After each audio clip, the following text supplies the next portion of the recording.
வணக்கம். விஜய் ஒரு வழியா முதல்வரா பதவி ஏற்றுட்டாரு.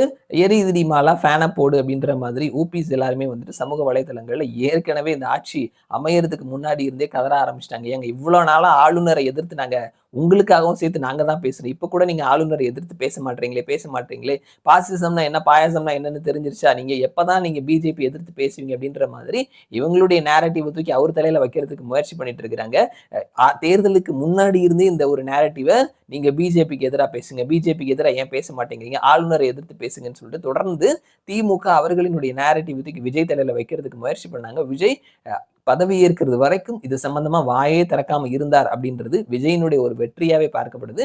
இன்னைக்கு விஜய் முதல்வரா பதவியேற்ற அந்த நிகழ்வுல முதல்ல வந்தே மாதரம், அடுத்தது ஜனகணமன, அதற்கப்புறமா தமிழ்த்தாய் வாழ்த்து பாடப்பட்டது. பாத்தீங்களாங்க, முதல் ஃபங்ஷன்லயே தமிழ்த்தாய் வாழ்த்து 3வது இடத்துக்கு போயிருச்சு அப்படின்ற மாதிரி கதற ஆரம்பிச்சுட்டாங்க. ஸோ இவங்க இப்படியே கதறிக்கிட்டு இருக்க வேண்டியதுதான்.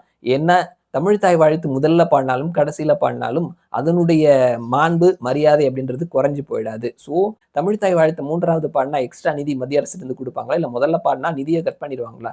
ஸோ இந்த மாதிரியான வெறுப்பு அரசியல் பேசுறதுனால யாருக்கும் 10 பைசாவுக்கு பிரயோஜனம் கிடையாது. தமிழை பாதுகாக்கணும். பாதுகாக்க வேண்டிய இடத்துல பாதுகாக்கணும். தமிழ் தான் நமக்கு முக்கியம். கண்டிப்பா தமிழ் தான் நமக்கு முக்கியம். இதெல்லாமே வேற. அத விட்டுட்டு சம்பந்தமே இல்லாம நம்ம பண்ண தவறுகள் எல்லாம் மறைக்கிறதுக்கு நாம பயன்படுத்தின அதே மெட்டீரியல எடுத்துட்டு வந்து வச்சுட்டு, ஏங்க இவரு பிஜேபியினுடைய ஆளுங்க அப்படின்ற மாதிரி நீங்க சொல்றது சிரிச்சுட்டு போயிருவாங்க பார்க்குறவங்கலாம்.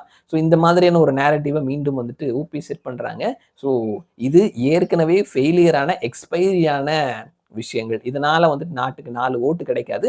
எதுவுமே செட் ஆகாது. ஸோ பாசிட்டிவான விஷயங்கள சொல்லலாம். அத விடுத்துட்டு இந்த மாதிரி தமிழ் தாய் வாழ்த்த 3வது பாடிட்டாரு. விஜய் வந்துட்டு அடிமையாயிட்டாரு. பாஜகவ எதிர்த்து பாஜகவ நீங்க எதிர்த்து பேசுங்க. உங்களுக்கு தேவைன்னா நீங்க எதிர்த்து பேசுங்க. அவருக்கு எது தேவையோ அத எதிர்த்து பேசுவாரு. தவறுகள் மத்திய அரசு செஞ்சாங்கன்னா, அந்த நேரத்துல எதிர்த்து பேசுவாருங்க. உங்க சௌகரியத்துக்குலாம் எடுத்து பேச முடியாதுல்ல அப்படின்ற மாதிரி தான் ஓபிஎஸ்னுடைய நிலைமை தற்பொழுது இருக்குது. இன்னொரு பக்கத்துல நாங்க குடுத்த ஆதரவின் பேர்ல தான் விஜயினுடைய அரசாங்கம் இருக்குது அப்படின்ற மாதிரியும் சொல்லிட்டு இருக்கிறாங்க. தனிப்பெரும் கட்சியா இருக்கக்கூடிய கட்சிக்கு மெஜாரிட்டி கிடைக்கல. அந்த ஒரு எண்ணத்துல இவங்க ஆதரவு குடுத்திருக்கிறாங்க. அவர்களையும் கூட கம்யூனிஸ்டுகள், விசிக இவர்களையும் திமுக காரங்க ட்ரால் பண்றத நம்ம பார்த்துட்டு இருக்கிறோம். ஏங்க நேத்து வரைக்குமே வந்துட்டு ஆதரவு குடுக்காம இருந்தாங்க. இன்னைக்கு ஆதரவு அப்படின்னு சொல்லும் பொழுது, விஜய் வந்து ஆர்எஸ்எஸ்னுடைய குழந்தை தான். ஆனாலும் ஆளுநர் ஆட்சி அமைஞ்சிடக்கூடாதுன்னு இவங்க ஆதரவு குடுக்குறேன்னு சொல்றாங்க. என்னங்க ஸ்டாண்ட் இது அப்படின்ற மாதிரி திமுககாரங்களே வந்துட்டு ட்ரால் பண்ணிட்டு இருக்கிறாங்க. திமுகவினுடைய தலைவர் மு.க. ஸ்டாலின் அவருடைய அறிவுறுத்தலின் பேர்ல தான் நாங்க ஆதரவு குடுக்குறோம்னு சொல்லிட்டு இவங்க சொன்னதுக்கு அப்புறமாவும் ஊபிஸ் எல்லாமே ட்ரால் பண்றது அப்படின்றது அந்த கட்சிகளை ட்ரால் பண்றாங்களா? விஜய ட்ரால் பண்றாங்களா? இல்ல ஆதரவு கொடுங்கன்னு சொன்ன தன்னுடைய தலைவரை ட்ரால் பண்றாங்களா? அப்படின்றதே தெரியாம இருக்குது.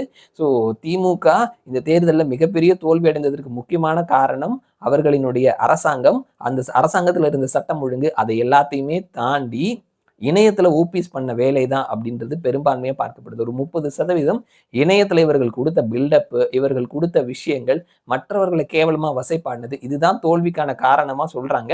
இன்னமும் அடங்காம இந்த மாதிரியான விஷயங்கள தொடர்ந்து செஞ்சுட்டு இருக்கிறாங்க. ஸோ இது ஒரு கட்டத்துக்கு மேல அவங்களுக்கே பேக் ஃபயர் ஆயிடுச்சு.